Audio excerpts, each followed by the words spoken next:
여러분, 이게 무슨 의미인지 아시겠죠? 만약 은퇴 후 정말로 생활비가 줄어든다면 은퇴자의 절반 이상이 생활비가 부족하다고 느낄 리가 없잖아요. 오히려 여유롭다고 답해야 정상이겠죠. 그런데 현실은 정반대입니다.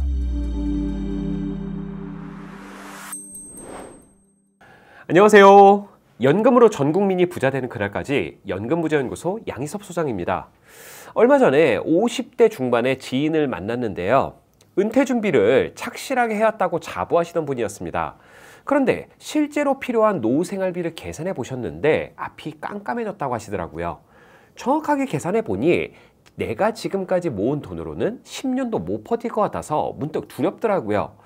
이분처럼 많은 분들이 노후 생활비를 과소평가하고 있습니다. 국민연금연구원에서 진행한 제10차 국민노후보장 패널 조사에서 50대 이상 중고령자들이 생각하는 적정 노후 생활비는요, 부부 기준 월 297만 원으로 나타났는데요.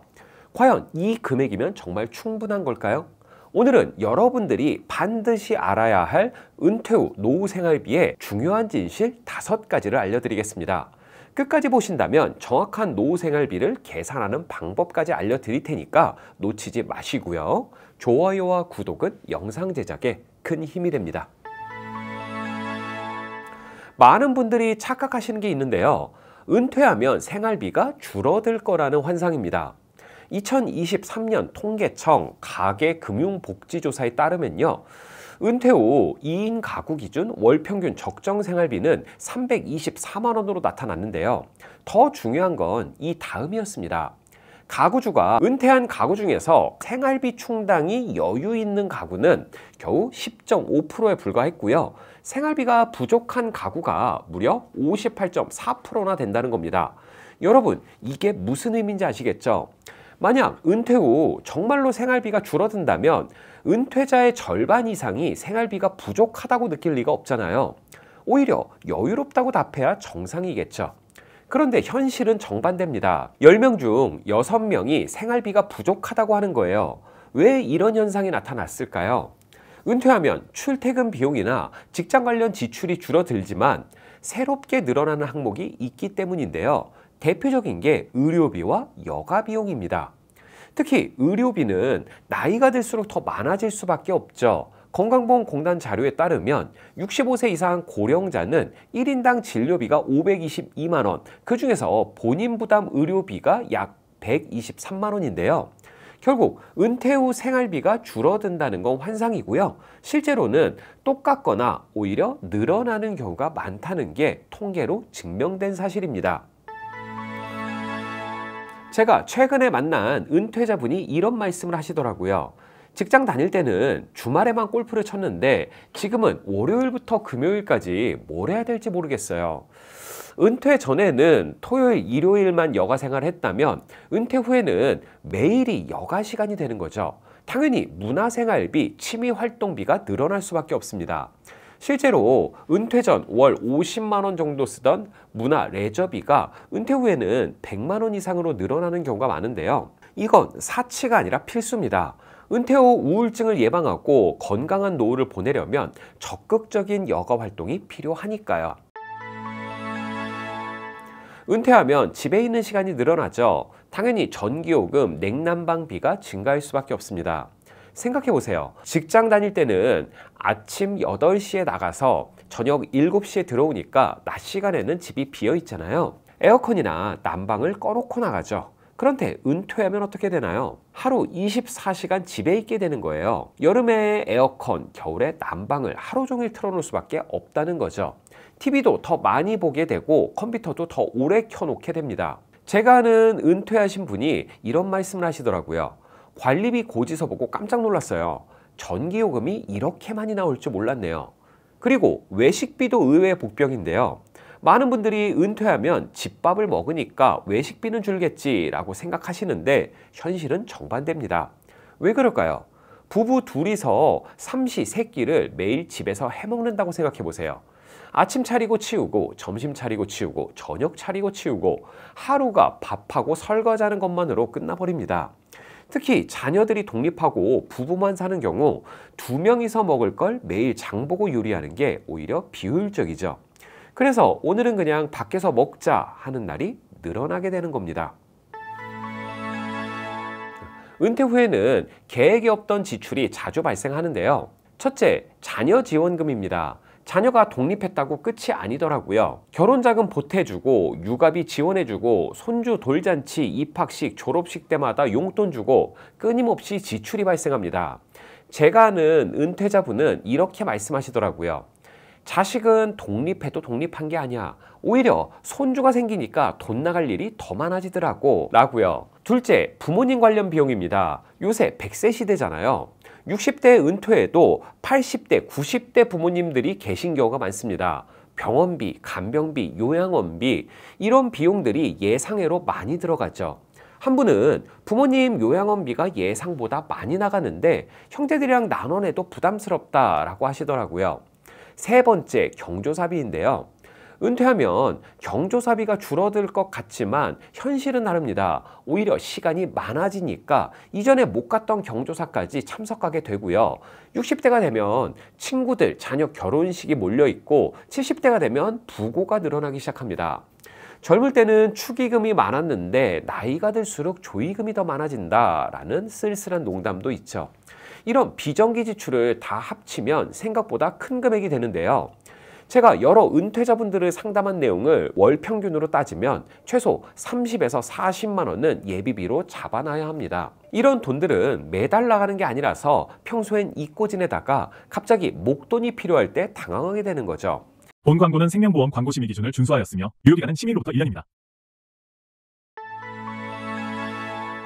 그럼 이제 실제로 우리가 은퇴 후에 얼마가 필요한지 구체적으로 계산해 볼까요? 최근 저희 연금부자연구소에서 상담한 60대 은퇴 부부의 실제 생활비 내역을 분석해 봤는데요. 사례는 도시의 30평대 아파트에 거주하는 평범한 부부입니다. 먼저 매달 고정적으로 나가는 돈을 정리해 보니까 이렇더라고요. 아파트 관리비로 월 평균 20만 원, TV, 인터넷, 휴대폰, 통신비 15만 원, 교통비 20만 원 등 기본 고정비만 합쳐도 상당했습니다. 여기에 식비, 생필품 구입비 50만 원, 건강보험료 20만 원, 개인보험료 20만 원까지 더하니까 기본 생활비만 해도 꽤 되더라고요. 특히 건강보험료는 은퇴 후 지역가입자로 전환되면서 예상보다 많이 나왔고 개인보험료도 나이가 들수록 갱신되면서 부담이 커졌습니다. 변동지출 항목도 정리해봤는데요. 문화 여가비가 월 50만 원 정도 들었습니다. 은퇴 후 시간이 많아지니까 당연한 결과였죠. 외식비는 월 30만 원, 경조사비는 월 평균 20만 원 정도 나갔습니다. 연 단위 지출을 월 평균으로 환산해 보니까 여행비가 월 30만 원, 명절이나 가족 이벤트 비용이 월 30만 원, 자동차 유지비가 월 20만 원 정도였습니다. 이 모든 항목을 합쳐보니까 월 350만 원 정도가 나왔는데요. 이 부부가 특별한 경우는 아닙니다. 오히려 낮은 편에 속하죠. 저희가 상담한 은퇴가구 대부분이 월 300만 원에서 많게는 500만 원 사이의 생활비가 필요하다고 나타났습니다. 국민연금연구원에서 발표한 적정생활비 297만 원과 비교하면 상당한 차이가 있죠. 공식 발표는 최소한의 품위 유지 수준이고 실제로 은퇴 전 생활 수준을 유지하려면 이보다 훨씬 많은 금액이 필요한 게 현실입니다. 특별히 사치스럽게 사는 것도 아니고 그냥 평범하게 살려고 해도 이 정도는 든다는 사실을 알아두셔야 됩니다. 첫째, 현금 흐름을 만드셔야 됩니다. 국민연금, 퇴직연금, 개인연금의 3층 연금 체계를 구축하는 게 기본인데요. 국민연금과 퇴직연금은 직장생활하면서 자동적으로 준비가 되죠. 문제는 개인연금입니다. 많은 분들이 여기서 놓치시는데요. 연금저축이나 IRP를 통해 세액공제를 받으시면서 노후자금을 준비하시길 바랍니다. 월 30만 원만 넣어도 30년 후엔 상당한 연금액이 되는데요. 이 부분은 곧 다른 영상에서 자세히 다루도록 하겠습니다. 둘째, 은퇴 후에도 소득 활동을 계획하시길 바랍니다. 나이 60이 넘었는데 무슨 일을 할 수 있겠어? 라고 생각하시는 분들이 많으신데요. 월 100만 원 정도는 생각보다 어렵지 않습니다. 시니어 일자리가 많이 늘어났거든요. 공공근로, 노인 일자리 사업, 시간제 아르바이트 등 다양한 기회가 있는데요. 아파트 경비, 주차관리, 카페 바리스타, 마트 계산원 하루 4시간에서 5시간만 일해도 월 80에서 100만 원은 충분히 가능합니다. 제가 아는 은퇴자분은 일하니까 건강도 좋아지고 용돈도 생기고 일석이조더라 라고 하시더라고요. 셋째, 주택연금을 고려하세요. 일반 주택 5억 원이고 70세부터 받는다면 어느 정도 주택연금을 받을 수 있을까요? 이 정도 집을 가지고 계시다면 주택연금으로 월 약 184만 원의 안정적인 현금 흐름을 만들어낼 수 있습니다. 집은 그대로 살면서 매달 연금을 받는 거니까 주거에 대한 걱정도 없고요. 주택연금의 장단점과 가입 조건에 대해서도 곧 자세한 영상으로 찾아뵙겠습니다. 오늘은 은퇴 후 실제 필요한 노후 생활비에 대해서 알아봤는데요. 막연하게 아껴 쓰면 되겠지라는 생각은 위험합니다.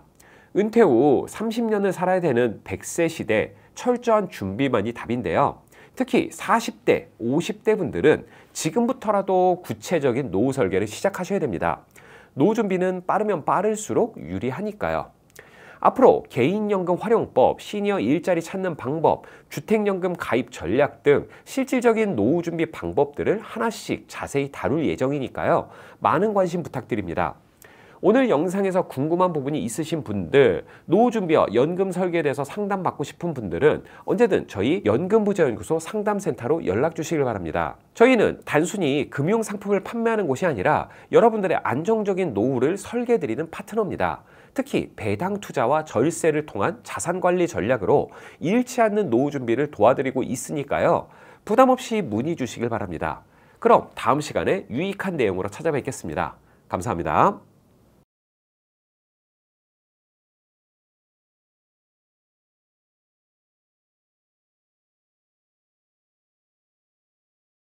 본 광고는 생명보험 광고 심의 기준을 준수하였으며 유효기간은 시민으로부터 1년입니다.